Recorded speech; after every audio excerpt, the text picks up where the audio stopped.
Hello guys, mga igan, mga best friend, mga bossing. Kamusta po kayo? Magandang buhay po sa inyo lahat. Okay po, tuloy na po tayo. Ito po ay natutungkol sa Leyte Gulf Landing.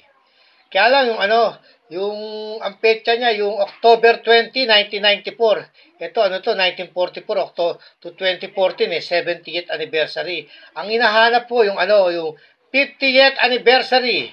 Yung ng Leyte Gulf Landing. Alamin po natin yung 50 anniversary kasi medyo nag-aano ang presyo nun, tumataas ang presyo nun Pero ito yung sa NGC, yung pinaka-presyo niya, kukuhain natin po yung kanyang pinaka-presyo, manggagaling po siya sa NGC.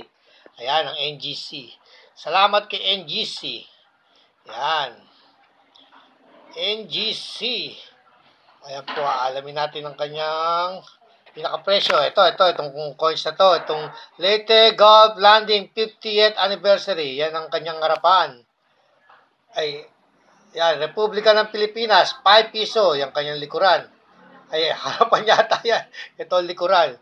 Yan, October 20, 1994. Kukuhain po natin yung kanyang pinaka-presyo Kanyang pinaka-presyo niya. Ito po. Ang kanyang pinaka-presyo ay yan, year 1994.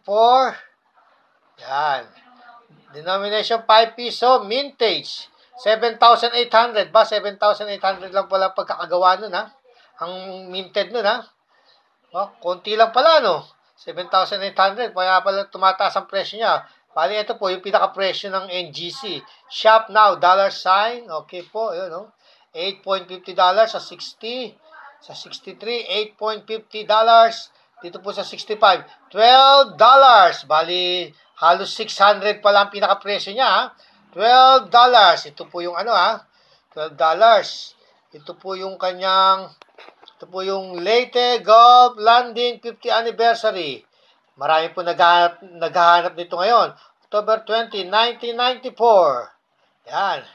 Okay po, sana po nakapagbigay ako ng konting impormasyon, konting aliw. Ito namang nakadisplay na to, Leyte Gulf Landing 1944-2014. Sa susunod, aalamin po natin yan.